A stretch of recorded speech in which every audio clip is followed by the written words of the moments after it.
បាទស្ដីបងប្អូនជួបជាមួយខ្ញុំទៀតថ្ងៃនេះខ្ញុំនឹងមកបង្ហាញចំណុចខ្លះៗដែលបងប្អូនយើងបារម្ភថាពេលផុសសុកក៏បាត់ tool CM ទៅណា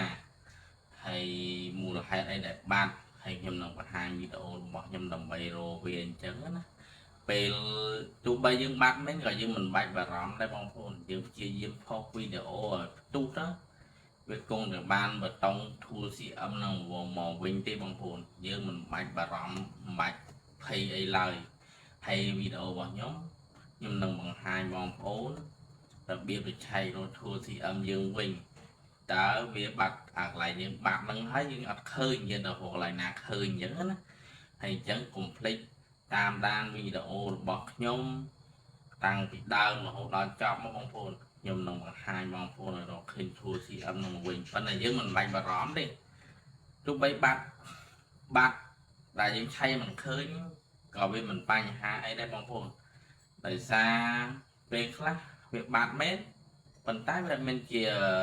ការលំបាកសម្រាប់យើងទេយើងព្យាយាមឲ្យទៅផុសទៅហើយឥឡូវមិនបាច់ភ័យឥឡូវខ្ញុំនឹងបង្ហាញបងប្អូនពីទៅរក tool CM ដែលយើងបាត់ហ្នឹងឥឡូវទៅមកតាមដានវីដេអូរបស់ខ្ញុំទាំងអស់គ្នាបងប្អូនតោះអញ្ចឹងចាប់កុំភ្លេចតាមដានទាំងអស់គ្នាអរគុណបាទឥឡូវយើងចូលមកក្នុង account របស់យើងណាឥឡូវយើងចូលក្នុង account Facebook របស់យើងសិនបងប្អូនឬក៏ចូលក្នុង page ក៏បានដែរអញ្ចឹងយើងចូលមកឥឡូវយើងចុច home សិនបងប្អូនគឺ home ឥឡូវយើងចុចអាកន្លែងត្រី3របស់យើងបងប្អូន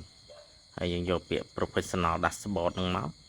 ហើយបន្ទាប់មកយើងអូសទៅខាងក្រោមក៏បានយើងអូសទៅលើក៏បានបងអញ្ចឹងយើងយកចូលហើយកែវយិតបងប្អូនដើម្បីមើល CM របស់យើងតើតាណាអញ្ចឹងឥឡូវយើងយកពាក្យថា monetize មកបងប្អូនយើងចុចលើពាក្យ monetize មកនេះជា page របស់ខ្ញុំនេះវាបាត់ CM ឯងបងប្អូននេះជាបាត់ CM ណាបាត់ CM ហ្នឹងក៏យើងមិនបាច់បារម្ភដែរយើងថយមកក្រោយវិញមកហើយឥឡូវយើងអូហាខោកែយិតតិចមកយើងពាក្យថា monetize បងប្អូនយកពាក្យថា monetize មកនេះ CM យើងនៅនេះបងប្អូនអញ្ចឹងវាអត់បាត់តាណាទេទោះបីជាយើងផុសទៅ